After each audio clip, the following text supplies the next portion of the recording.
Hello and welcome to Addicted to Lacrosse. This is Season 3, Episode 5 for Sunday, January 31st, 2016. My name is Graham Perro, and with me, as usual, are Tyler Fitch and Melissa Daphne. Melissa is still having issues with her computer, which died last week, so we have no video, but we should be able to hear her. Similar to last week, hopefully she gets that solved sometime soon. We've got a pretty good show this week. A possible unretirement, which news came down about that on Saturday, I think it was. So we'll chat about that a little bit. The NLL East is totally backwards to what everybody thought was going to happen before the season started. And we had 5 pretty darn exciting games this weekend. And at least Tyler and I managed to catch some of them. Melissa managed to catch 1 or 2, so hopefully we'll have some discussions on that as well, and then we'll get to our predictions like we always do. Starting off, yeah, a bit of an unusual situation in Vancouver, as the Stealth have reported, or at least Teddy Jenner reported, that the Stealth have added Tyler Richards to what they call the active roster evaluation list. I've never heard of this list before, but there's all kinds of stuff about the NLL that we don't know. So apparently they have 2 weeks to decide what to do with him, whether to add him to the active roster or presumably release him. So this is pretty unusual. I mean, there's been some unretirements in the NLL before, notably Gary Gate and Paul Gate have both done it. This is the first time that I know. Oh, I was going to say this is the first time that a player that had been retired for injury reasons, as opposed to just getting older, came back, but I guess that's basically what Paul Gay did. He retired because of his knee and came back a year later. I can't remember the details exactly, but the bit that concerns me about this, and Tyler, I'll get your opinions on this as well, is that Richards retired due to concussions. And as we all know, as sports fans, concussions are a big deal. And continuing to play after you've had concussions can be very dangerous, and that was the reason he retired in the first place. So it's not like he's like, well, the concussions are better now, so I can play. That's not how that works. So Tyler, what do you think? Yeah, that part scares the bejesus out of me. Hold on, hey kitty. And haven't been sitting at my desk in a couple of days, and they're like, hey, what's up? Nice to see you. So the concussions don't just fix themselves. I've been hit in the head several times, and when I'm sitting at my computer with bright monitors now, I wear my glasses and to cut down the glare, and otherwise I'll get headaches. Like you said, it doesn't just go away. It's not like, oh, my knee is better. Not even close. I don't know if T-Rich has maybe been trying to switch to one of the box goalie or hockey goalie helmets, which most people tend to wear, and if that is better for handling shots to the head.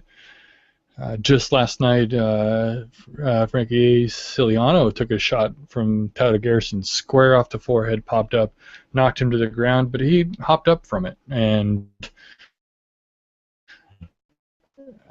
he may have just in the moment been fine at the rest of the game, and then realized that afterwards he told his concussion. That is a story that I was told once by T-Rich, where he played the rest of the game after taking some shot off to the head, but after the game he got in the shower, started getting sick, and knew that he had received a concussion. And it sticks with you. So I'm freaking out about that. And I think it's a desperation move by the Stealth. If I was Eric Penny, like in my back of my head, I'd be like, okay, we're 3 games into the season, and they're bringing back the guy who's not safe to play, and that would be mentally a blow of as far as confidence that he's the person for the job. Came out and played a pretty good game last night, but still, in your mind, you got to think, how well can I do this job with the guy coming back to take the job away from me? And so I'm worried about that part too. I don't think it's worth it for T-Rich, but we'll see what they do. All right, Melissa, any thoughts on that before we move on? Yeah, just kind of echoing what you guys have already said. a concussion is a really serious thing, and they've really not fully understood that over the years. And as more and more education has come out, the fact that he's considering coming back really is kind of scary. I mean, I understand the passion and drive to want to play and be continuing to be a part of this, but at the same time, you really have to look at the longevity and really do what's best for you and your family. And if he's putting himself in harm's way just for maybe one more season, that just doesn't make sense to me, and I don't see how a helmet would change that if he's having that bad of concussions. I mean, it ended Dan Carey's career, and I can't imagine him coming back into it. And yeah, I mean, the goalie's not getting hit in the same way that a player on the floor is, but they are taking shots to the face. I mean, Colorado had lost a goalie for a occipital bone break. I mean, that's kind of random and crazy. So while I would love to see him back in net, and I'm sure Vancouver probably would too, how can you not have in the back of your head that, one more shot to the head might actually do something much, much, much, much worse, which concussions can do.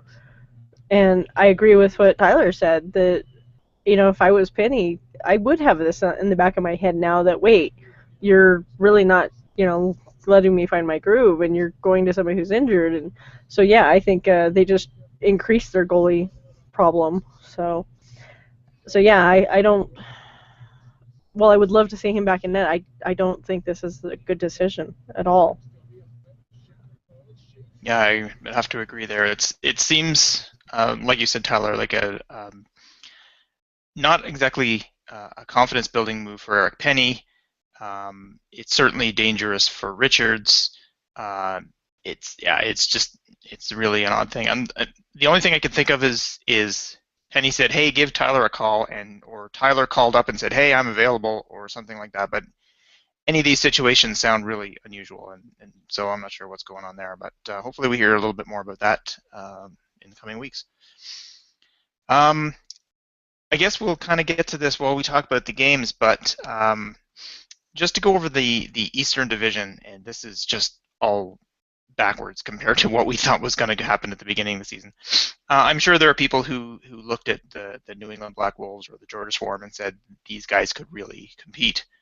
And I think I said that about Georgia as a possible, I think they'll probably finish fourth kind of thing, but it's, of any team, I can see these guys doing a lot better than that. I didn't think that about New England quite as much. Now it's still early in the season, but New England is in first place in the East, then Georgia, then Rochester and Buffalo, and of course the Rock in dead last. I certainly didn't see this coming. If you had showed me this at the beginning of the season, I would have said, no, you got that backwards. So yeah, I didn't see this coming at all. How about you, Melissa? Sorry, I'm coughing. Maybe Tyler could go. Okay, Tyler, go ahead. Yeah, the idea that Toronto is 0-5 a month into the season seems mind-boggling. No, it's mind-boggling. If you've seen what is that movie, Blades of Glory, mind-boggling.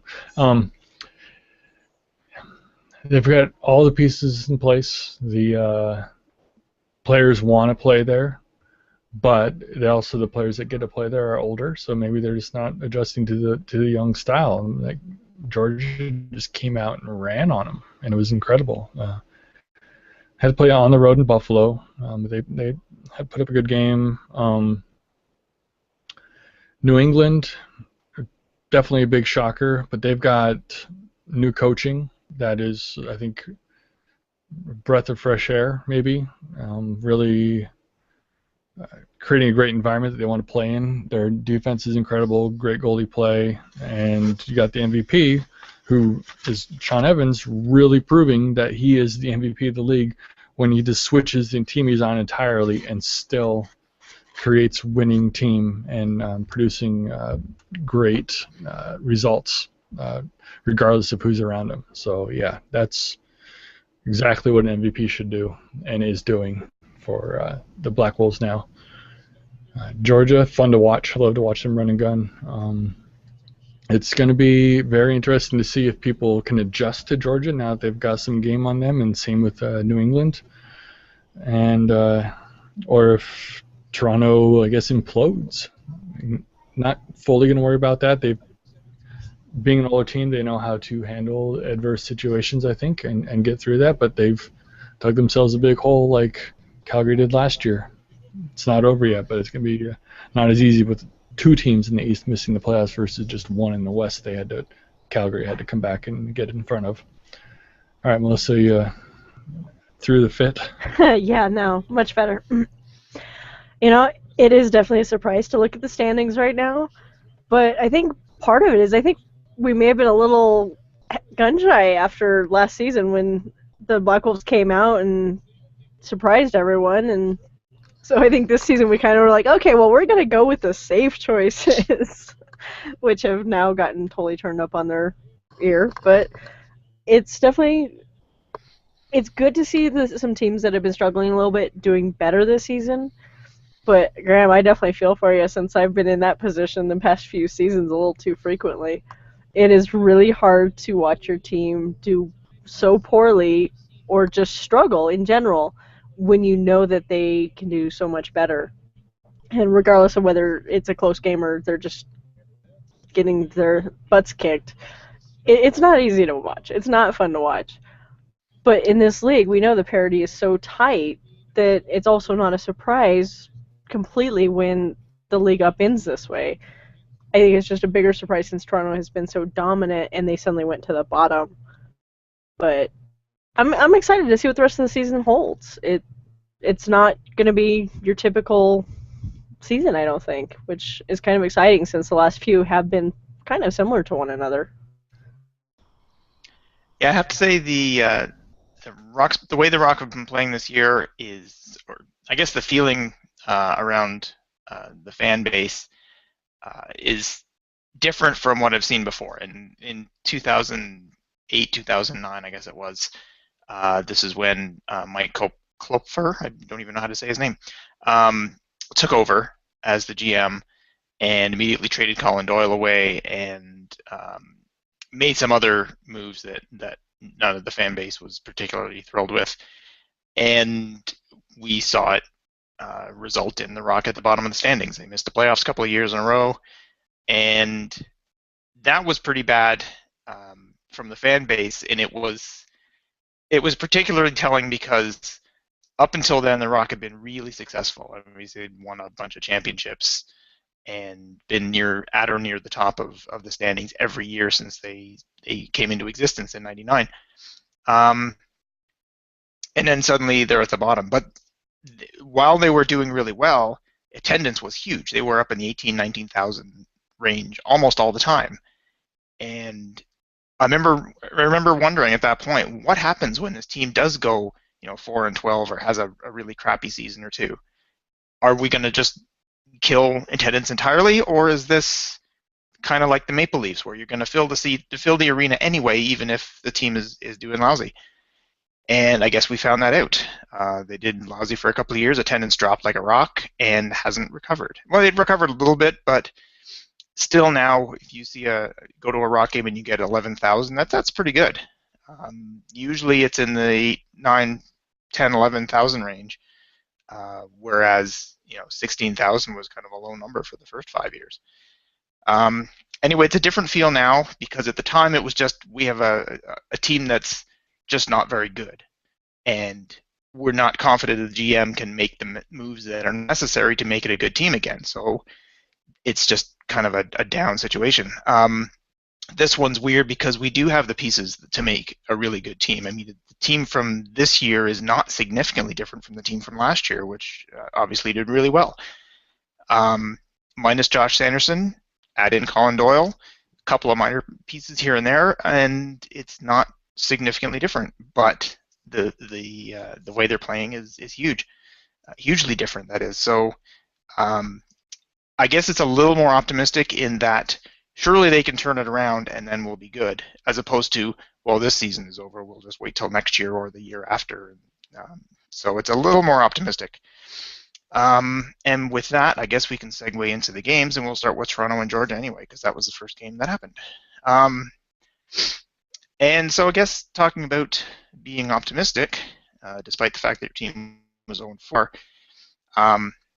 this game actually didn't hurt the optimism. Surely they gave up 20 goals, and the goaltending looked shaky, but it wasn't terrible. It seems odd to say that when your team gives up 20 goals, but like I said, the goaltending was shaky, but wasn't terrible. The defense was not great, but I didn't think they were terrible either. Mainly the 20 goals was due to the Swarm just being amazing. Their offense was just clicking like crazy. Johnny Paulus looked great. Kyle Matisse looked really good. Shane Jackson was the other one. Looked great. The Thompson brother. I mean, they were just the whole offense was just really clicking really well, and they look like they're having a lot of fun out there. And like you said, Tyler, they're a lot of fun to watch. I'd prefer to see them score 20 goals on some other team rather than mine, but so be it. The Rock offense had only scored up to 7 goals in any one of their 4 games. Suddenly exploded for 17 and managed to still lose. But the offense looked a lot better. I thought that they were still rushing a lot. It seemed that they were taking shots from bad angles when there was 5 or 6 seconds left on the shot clock. It's like you don't actually have to shoot right now. You've still got time. And some of the transition plays seem to come up, take a shot through traffic from a bad angle that you don't really have a great shot, but they take it anyway to try and, I don't know if they were trying to spark the team or what they were trying to do, but it seemed like there were a number of transition opportunities where they should have just held back and waited for the offense to get out there, and they didn't do that. But that said, they did score 17 goals, so you can't really complain too much about the offense. I guess the optimistic part of it was that they were in this game all the way through. They did have 20 goals scored against them, but they had the game tied. In fact, they were leading by 1 with about 6 minutes left in the fourth. And then Georgia came back and retook the lead. But there wasn't a time until it got to the very end, like the last minute of play in the fourth, where you thought, this is over. Even when they were down by 7, you thought, we have a chance here. They've already scored 10 or 12 goals at that point. And you thought, okay, it's not a huge chance, but there is a chance. Whereas in the previous few games, it just looked like if they keep playing like this, the game's over now, and it's the second quarter. Like this, it was a lot. It just didn't look good in the previous ones. This one, at least they were in it, so there's something optimistic to be taken out of that. So that's what I thought. Tyler, you managed to see this game? Yeah, I was watching this game and I enjoyed the back and forth. It was really, it's interesting to watch the Rock to see if they're going to lose again. So that was a high value thing, and it was. They were in the game all the way into the fourth quarter, and lost. I think it was 1 empty netter at the end. So it was empty netter at the end. So it was really a 2-0 game. So they were fighting back into it right till the end. It's pretty amazing to lose a game scoring 17 goals. I think you said it was the most they've ever scored in a loss on the Fact of the Day. Not much to add beyond what you said. But Georgia's onto something. We'll see how they can keep going with that. Hey, Melissa, I didn't think you managed to see this game. Had any thoughts? I did not, but it is kind of crazy to see how it seems like defense kind of fell apart for both sides to have such a high-scoring game. 37 goals is a lot. You have more goals for each side than some we have in some games, so it's kind of strange to see such a score. But the first half was 22 points. I was like, the first team plays defense wins, and it didn't happen at any point. Yeah, you just don't expect that. And I know I've had that conversation with a few people that it doesn't matter how much your offense is scoring if your goalie can't stop them, or vice versa. If the goalie's stopping everything and your offense can't score, it does no good. You really have to have that balance. It is good to see that Toronto was putting up some numbers, since that seems to have been an issue, but it looks like they had a third quarter slump that really kind of made all the difference. The one quote that I saw from Colin Doyle after this game was something like, uh, "The offense stepped up in this game. Maybe the defense didn't, but we, as the offensive players, can't say anything about it because in the previous 4 games the defense did step up and we didn't." So um, he sort of realized, yeah, maybe the defense didn't have their best game, but that's one bad game. We've had 4, so hopefully they can get it all together. Speaking as a Rock fan, hopefully anyway. And I am wearing a Swarm jersey today. When I put it on, I briefly thought, hey, maybe I'll do that every week, and I'll pick a team that I thought played the best that week, and I'll wear the jersey of that team. But quickly realized that's not going to work because I don't own jerseys from every team.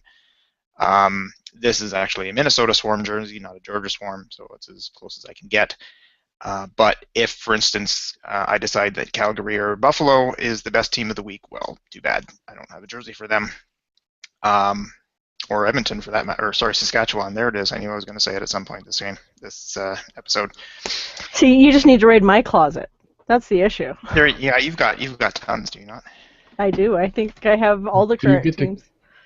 Yeah. Do you get to keep your season tickets if you buy a Buffalo jersey? That may be an issue. I may have to buy it and then hide it somewhere.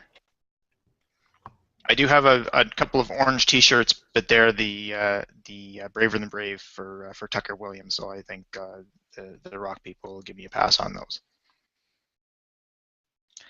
Next game, the aforementioned Edmonton Saskatchewan Rush defeated the Colorado Mammoth, the first team to do so this season. I didn't see this one. Apparently, the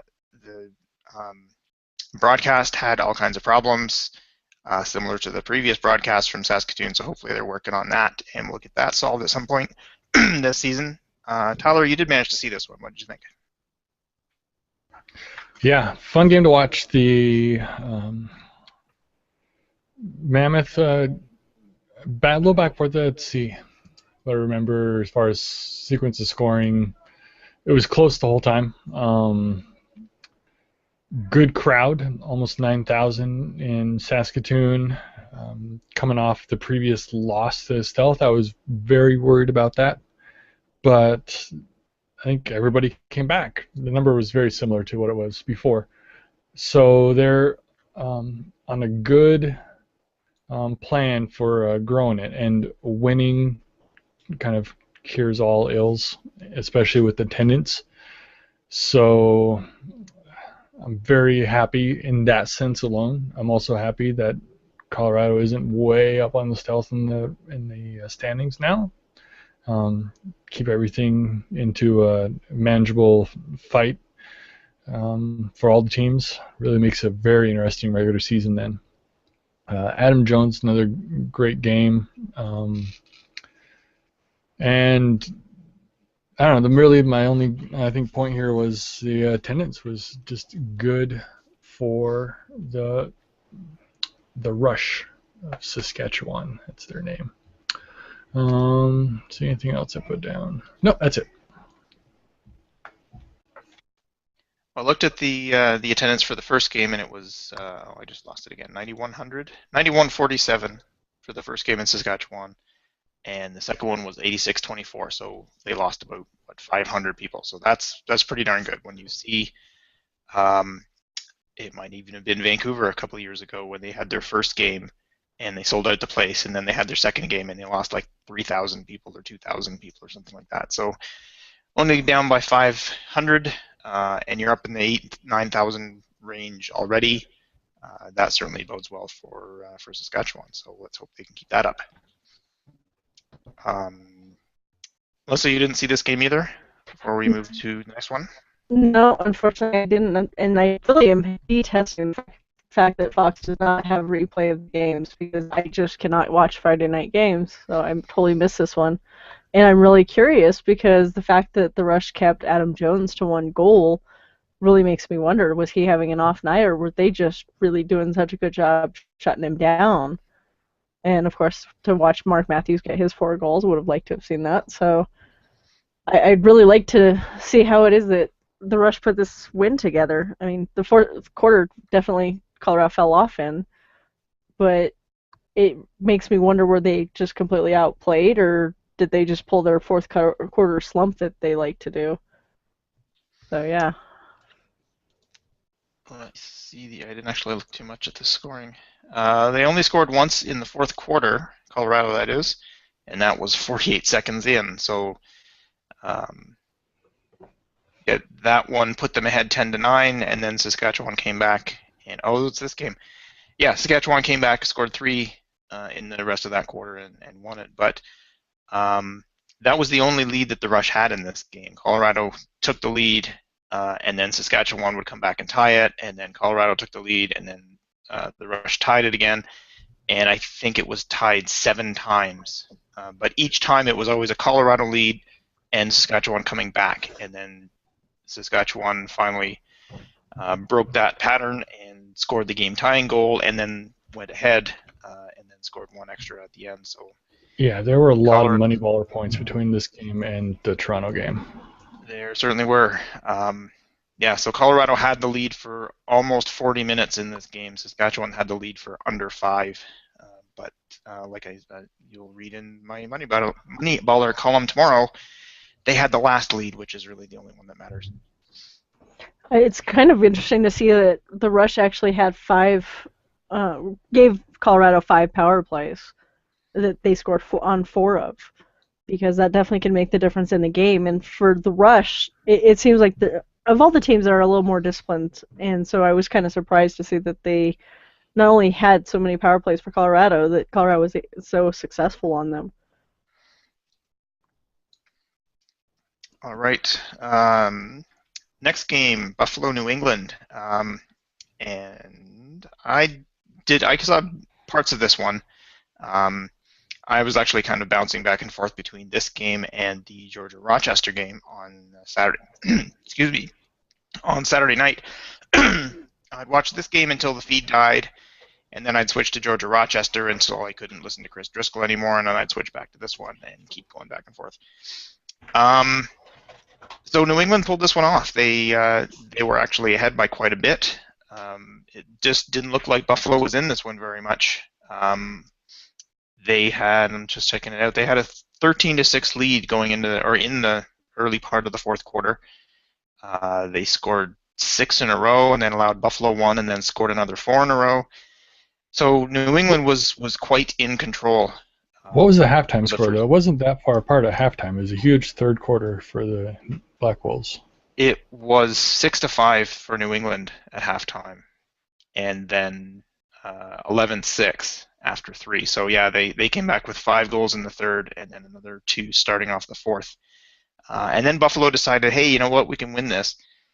And they made a pretty darn good run at it, because they scored 5 of the next 6 goals, including 3 in a little over a minute, from 1 from Ryan Benesh and 2 from Dane Smith. And so, I mean, 3 in a minute is pretty darn good for those guys. Unfortunately, they'd have needed to do it again, because they only had about a minute and a half left in the game, and they were still down by 3. And at that point, Evan Kirk said, no, I don't think so, that's enough. And so Buffalo never got much closer than that. But I mean, we talked before about New England winning their first 2 games last year and looking really good, and then just falling. I don't know if they fell apart, but they only won a couple of more games the rest of the season. So it kind of looked like they were for real, but then we realized, yeah, they're really not. I'm not sure we're ready to say the team is for real and will stay in first place the rest of the season, which is where they are now, as we said before. But they're a lot closer to being for real than they were last year. Obviously, like you said, Tyler, with Sean Evans taking over there as the number 1 scorer, and he's the kind of guy, as we've talked about before, who makes those around him better. And he's not just in there to score goals, he's in there to set up goals, and he's one of the best when it comes to that as well. And so when you've got guys like Kevin Crowley and Pat Saunders and the Buchanan boys and Brett Bucktooth, he's got a lot of good players to pass to. It may not be vintage Roughnecks forwards, but it's almost like he's setting those guys up to be the next Roughnecks offense. And Evan Kirk is playing unreal. He's the best goalie in the league right now. And the defense in front of him is not letting him see an awful lot of shots to begin with, so it kind of makes his job easier. So, yeah, good on you, Black Wolves. Tyler, what do you think about this one? Yeah, I was flipping back.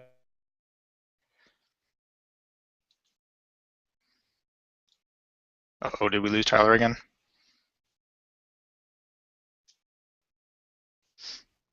Yeah, he's definitely locked up. Okay, we will. Okay, we'll move on to the next game, and then we can get back to what Tyler thought about the previous game. Georgia 13, Rochester 9. Considering Georgia's the team that gave up 17 goals to the Rock, and we all know how the Rock were scoring the first few games, it seems surprising that they only allowed Rochester 9 goals the next night. So good on you for the Georgia Swarm, the Georgia Swarm defense particularly. Like I said, I saw bits of this one. Where did it go? Over here.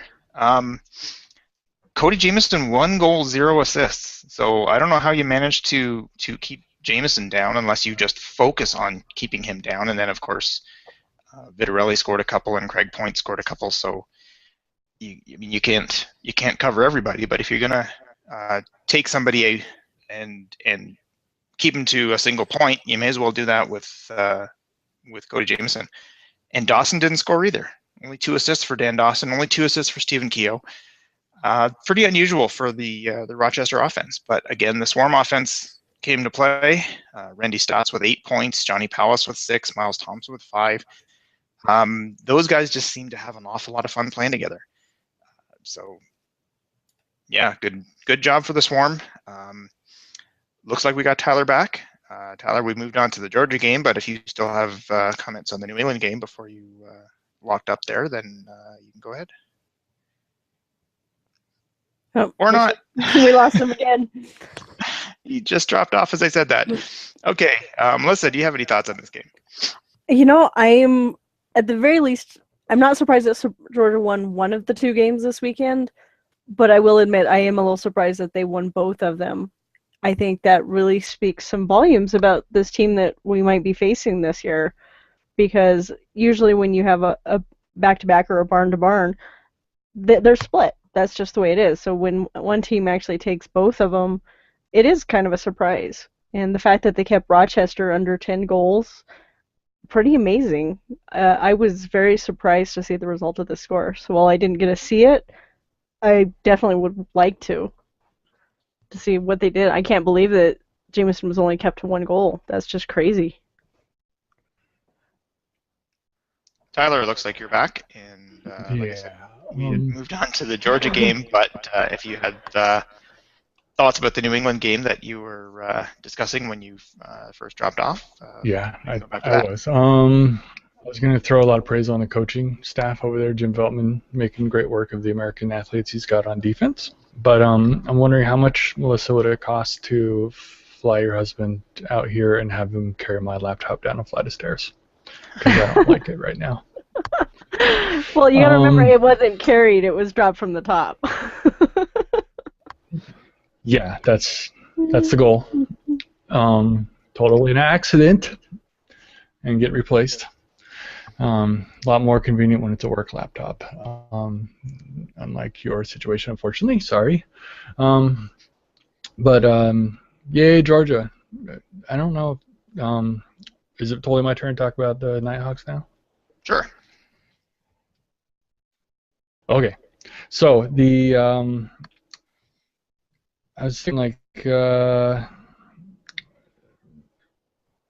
don't know if Matt Vince has just played a lot of games lately. He's playing summer ball, played Worlds. It's really only a week, but it adds up, and maybe he's getting fatigued. But teams are scoring goals on him this year, and it's atypical. But also the team around him is a year older. They really haven't loaded up on much youth. So not a lot of changes happening there. And very similar situation to the Rock, where maybe they have some older players who they know can play, but it's not working out for them. Stealth defense, they loaded up on older guys this year, and maybe they're just missing those half steps at times, and teams are scoring goals on them that they wouldn't expect in the past. But good on Georgia, fun to watch. Great for them to go back home with a winning record when they have their next home game, and people are like, oh yeah, the new fans aren't following the road games. I just guarantee it, because I remember when we go to Everett, and they'd be like, all right, what happened since we last saw these guys? No clue. But they'll come back, they'll hear that they won a couple games or more, and be like, all right, let's see what happens. And winning at home, or just winning in general, can make a great experience and build a fan base in a new environment. So that they're lining that up nicely. And just to continue with your mentioning the Rock and the Nighthawks both have some more older players. The Rock is the oldest team in the league, average age of 29.1.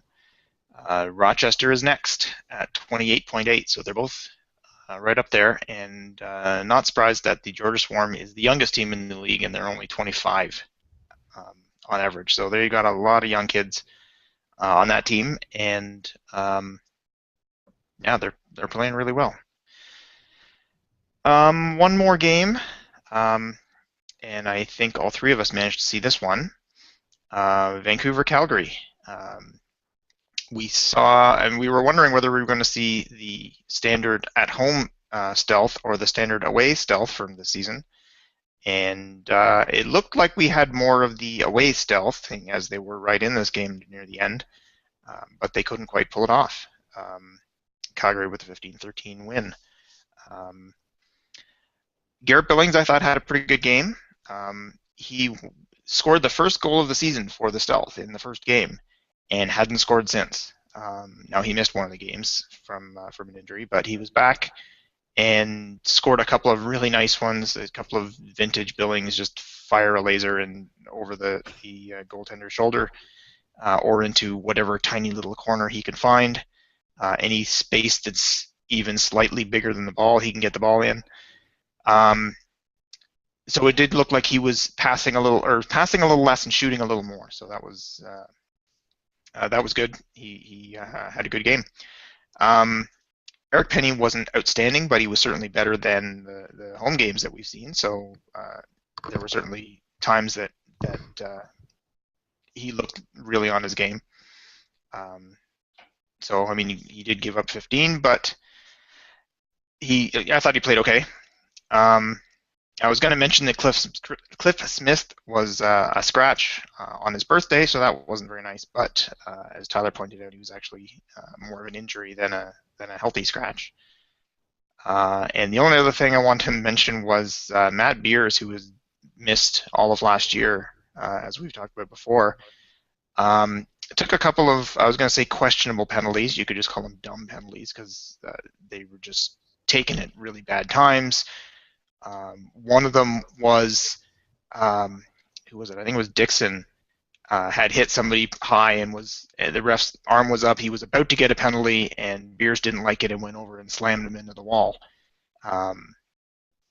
And I mean, it was completely unnecessary. Dixon was already getting a penalty. There was just no reason for it, and then they sent him to the box. And as he's walking to the box, you can see him with his arms out going, "What? What did I do? What did I do?" Like, how do you not know that that's a penalty? So, anyway, those are my thoughts. Tyler, what did you think? Yeah, that particular penalty from Beers and one other one were terribly timed, just not under control in most sense. The one on Dixon, the only replay showed, there wasn't a replay that showed it, but when it happened live, there's possibility that the ref was like right over his shoulder when his hand went up, so Beers didn't see the hand go up. But I think it was so obvious that he was getting a penalty, or maybe the Beers thought, well, Dixon wouldn't get called for penalty because he's Dixon, and how can an offensive player cross-check somebody? Because forwards could never do that, and they won't get a call for it. Maybe it wasn't going to get called. But it was blew a power play opportunity in the fourth quarter when the Stealth needed it more than at any point, and it really, really cost them. We talked about Cliff was injured. One thought that in my head with the whole Tyler Richards thing is there was one or two goals, I would say, in that game that I think T. Rich would have made the save on, and that would swing the whole game around. I think it was 2 goals difference in the game, and if T. Rich makes 2 saves on average, that the younger Penny isn't experienced enough to make, they're tied, or maybe if he makes it at the right time, they go the other way and get a goal, and they win the game outright. But it's a huge slippery slope that they're going down of how do you get Penny reps and build him up to make those saves in the future if he doesn't see all the shots now, right? Or are they in it to win it right now? And they brought in Hawksby, they brought in Molesky, some older players, and they brought in Billings to be the catalyst on offense, and I think they're in it to win it right now and trying to do it with a 20 or 21-year-old goalie, and it's slightly problematic. So maybe they're freaking out, saying, well, we do have to win this year because we haven't had a good winning season since moving to Langley. And we can do that with T-Rich. I don't know what to make of that anymore. We've talked about the repercussions to his health long term. Doesn't seem worth it in any way. But if the team needs to win to build its fan base, because like I said, winning cures all ills, maybe they got to win, and that's a trade-off that people are deciding upon. I don't know. It's a very tight spot for them to be in, tough spot for them to be in. Do you have any thoughts on the outcome of this game, Melissa? I know you watched it there. I would say this was definitely an important game for both teams, and it was really hard fought, but it seemed like Vancouver kind of fell off towards the end of the fourth quarter when they needed to hit the gas pedal, and Calgary was still playing just as hard, but it was like, it wasn't, maybe, I don't know if I want to say that it looked like the Stealth gave up, but they just seemed like they were half a step behind Calgary. And the game was completely in their reach until midway through the fourth quarter. And Penny definitely let in some shots that I think maybe with some experience he would stop. But both teams were actually playing pretty good. Vancouver, I think, took maybe some penalties that they should have thought twice about. But, I mean, just these are big rivals, so you have to expect there's going to be a little bit of that no matter what. No matter how disciplined a team is, you're still going to have a little bit of emotion when you're playing your rival. So I liked what I saw from both teams, especially the first 3 quarters. I was surprised the way the fourth quarter went because it seemed so different from the previous 3. So for Calgary fans, this was definitely a good win. For Vancouver, hopefully it's a little bit of a shakeup because they completely could have won this game, and I think it was more them not winning the game than Calgary taking it away from them. I think Vancouver just took their foot off the gas when they really shouldn't have. Yeah, totally agree with that.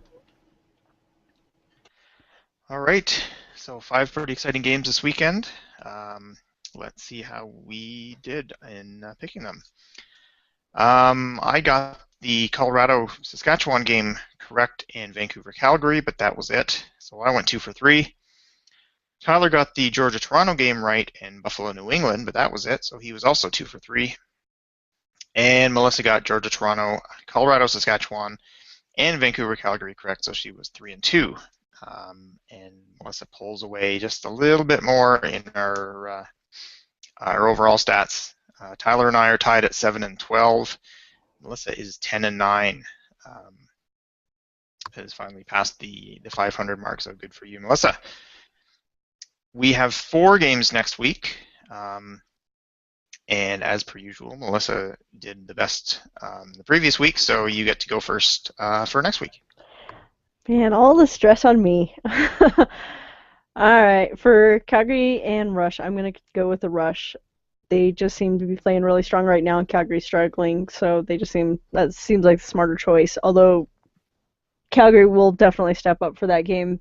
The games between those two teams are just so exciting. I'm really looking forward to watching that one this weekend. Hopefully, I can. Thanks, Fox Sports. New England and Buffalo is a little tougher. I think the initial gut check is to pick New England since they just beat them. But I think Buffalo is going to just come back and they're going to be mad and they're going to be a different team this weekend. And we know that they can be very hit or miss when they play. So we're going to go with Buffalo and hopefully not regret that. Georgia and Calgary, I'm going to go with Georgia. I think if Calgary wasn't playing the night before, I might be picking differently, but playing back-to-back games just takes its toll on a team. So, and the way Georgia played this weekend, they're riding a high. So let's see if they continue it. And with Colorado and Vancouver, as I said last time these two teams played in Vancouver, Colorado likes to win in stealth homes, and I don't see this weekend being any different. What about you, Tyler? We'll go back to the beginning, get away from that one. Rush showed good form. Another home game for them to. I think hopefully the fans will maybe have some sort of rivalry with Calgary through CFL action, and so they'll come out and say, all right, they beat some random American team from Colorado last time, but now they're playing the Canadian team from 5-6 hours away. That's geographically they're kind of spread out. So that's a good rival to start with. Let's go play a good game against Calgary, and Rush will be up for it. They know how to beat them in the past few years, and they can do it again. So I got the Rush winning that one. New England at Buffalo, home and home, essentially with the week break. Great place to play in Buffalo, but I liked what I saw in New England, that they can not fear the product on the floor and hopefully block out the product in the stands and get a win there. Georgia going to Calgary, and they got to just get back to Calgary and then play. So I'm going to go ahead and pick Georgia, who will just show up and be rested and ready and waiting to unleash all their goals on Calgary as they've done with other teams. Really excited to watch that one. And then finally, Colorado and Vancouver. When they played 2 weeks ago, or a week ago, which will then be 2 weeks ago, it was so one-sided. Even if the stealth fix everything, I don't think they can fix enough. Really worried about that one, so I'm going to go ahead and pick the Colorado to win that one as well. Who do you got, Graham? All right, Calgary, Saskatchewan. I'm going to go with you guys and pick the Saskatchewan Rush in that one. I'm looking forward to that game. I think it's going to be a pretty exciting one. Unfortunately, Melissa, I think it's on Friday night, so you may be out of luck to watch that one. Maybe that will be one of the few that's available on a replay. But yeah, I think Saskatchewan. Yeah, I don't have a good feel of why they're going to win it, but I just have this feeling that they will. They seem to like playing at home, and if they get the 8,000-9,000 fans out again, making a lot of noise, that's good for the home team. So I'm going with Saskatchewan there. New England Buffalo. This one was tough. Like you said, Melissa, I can see Buffalo getting angry about losing last week and coming out and being a totally different team. But I think the Black Wolves are playing with a lot of confidence. Having played Buffalo this weekend and were able to beat them fairly easily, I'm going to go with New England on that one and say that they win the back-to-back. Georgia Calgary. I kind of thought about changing my pick while you guys were talking because you were making a lot of sense. I picked Calgary in this one. partially because I couldn't imagine them winning or losing to Saskatchewan one night and then losing again the next night. Though they did it for the first third of the season last year, why not this year? But I think they're playing at home in front of their fans, and they looked pretty fired up the other night last night I guess it was, against Vancouver. It's easier to imagine when they're your division rival. True enough. I would second that. Yep. That's definitely true. So if they can get fired up, if they can get as fired up for Georgia as they did for Vancouver, which they may not, like you said, I think they can take it. So I'm going to go with Calgary on that one. And Colorado, Vancouver, until Vancouver shows that they can play at home and be the Vancouver team that we've seen in other games, I'm going to have to go against the Stealth in their home games and go with the Mammoth on that one as well. So I guess that's about it for this episode, unless you guys have anything else that you wanted to mention. I want to say hi, Brad Challoner. I know you're listening because you referenced the Jekyll and Hyde comments from last week during the broadcast. All right. I guess that would be about it then. AddictedToLacrosse.com is where you want to go for all of our old shows. You can get a hold of us on Twitter at Lax Podcast or Facebook at Lax Podcast, or you can send us an email at feedback@addictedtolacrosse.com. Any of those ways will be a good way to get hold of us and give us some feedback or ask us some questions. We are also on iTunes now, so go on iTunes and do a search for Addicted to Lacrosse, and you will find us, and you can give us a 5-star review or subscribe, or preferably both. That's about it. So this has been another episode of Addicted to Lacrosse. For Tyler and Melissa, I'm Graham. Thanks for watching and listening, and we'll see you next week.